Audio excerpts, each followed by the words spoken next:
So in this second video in Chapter 2, please make sure you have your notebook and your pencil, and we're going to write down some notes about what we know the actual modern atomic structure is composed of.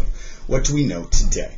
Well, you probably know some of these things already, but there is a nucleus to an atom, and the nucleus is composed of protons, which are positive, or a positive one charge, and neutrons, which are also in the nucleus, which have a zero charge, but are about a similar mass to that of protons.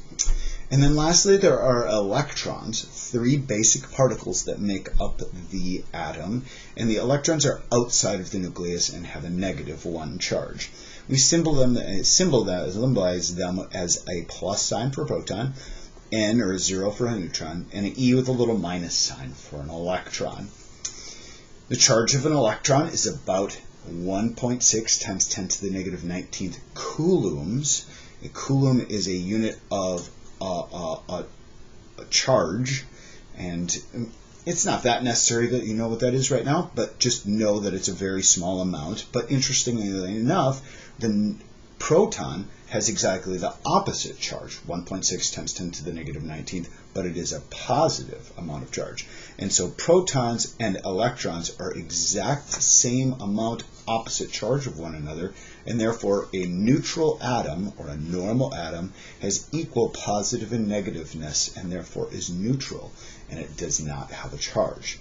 So when we say a neutral atom, we mean that it has the same number of protons as electrons. Same number of protons as electrons, because they balance each other out as far as charge is concerned. Well, what do we know about the makeup or size of an atom?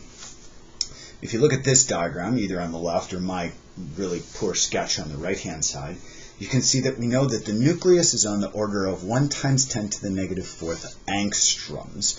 Well, an angstrom is 1 times 10 to the negative 10th meters. So 1 angstrom is just an easy way to say a really, really small number. And we use them usually to describe the size or the total volume occupied by the electrons and the nucleus.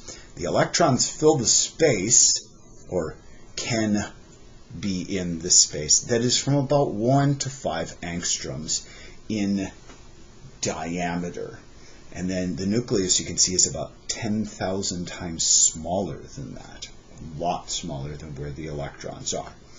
So just to summarize again, a comparison of the protons, neutrons, and electrons. You can see right here is the mass in what's called AMUs for protons, neutrons, and electrons. And you can see that the electron is about 10,000 times smaller in mass than the proton or neutron as well.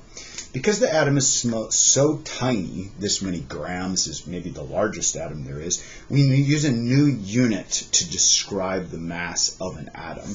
We use what's called the atomic mass unit, or the AMU right here. The AMU is actually 1.66 times 10 to the negative 24th grams. And instead of writing this out all the time, we just talk, when we talk about the mass of an atom, in terms of AMUs. How many AMUs is that particular atom? We measure protons, neutrons, and electrons in terms of AMUs. And you can see that a proton and a neutron are about the same in terms of AMUs, that amount right there. And then an electron, like I said before, is about 10,000 times smaller. So here's your chance to write that down in the notes. Proton, positive 1, about 1 AMU. Neutron, 0, about 1 AMU for charge, 0. Electron, negative 1 charge, exactly opposite of a proton, but it's times 10 to the negative 4th AMUs, or like 10,000 times smaller or so. So lastly in this, let's talk about what holds an atom together. We know a little bit about the size, we know about its composition, but what are the basic forces that actually hold the atom together? So there are 4 actual basic forces in the world that we know of at this time. So first of all, one of the basic forces is known as gravity. Well, gravity works as how large the substance is. You know, like Earth has a good amount of gravity, but Jupiter has a lot more. The moon obviously has a lot less. But when we're looking at atoms, they're too small for gravity to really have a whole lot of effect. The second, and probably most important force, is what's called the electromagnetic force.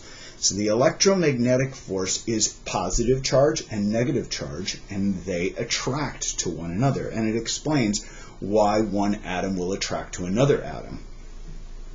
We'll spend a ton of time talking about that throughout the entirety of chemistry class. You can actually measure the electromagnetic charge using this equation. This is called Coulomb's law, and it's a constant K right here, and then this is the charge of one object, this is the charge of another object, like for instance an electron and a proton, and then you divide it by its distance.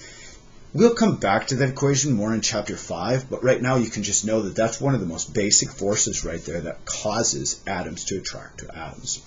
The third one is the one that actually holds the nucleus together. It's called the strong nuclear force, and you can read about it more right here in this part of your textbook. So the strong nuclear force allows like-charged pieces, like the protons, to actually stick together. This force acts between subatomic particles in the nucleus. At the distance, the small distance in the nucleus, the attractive strong nuclear force is stronger than the positive electromagnetic force that would be trying to push it apart.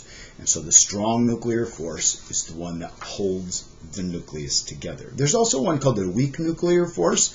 It's weaker than the electric force, but stronger than the gravitational force, and we're only aware of its existence because it shows itself in certain types of radioactivity.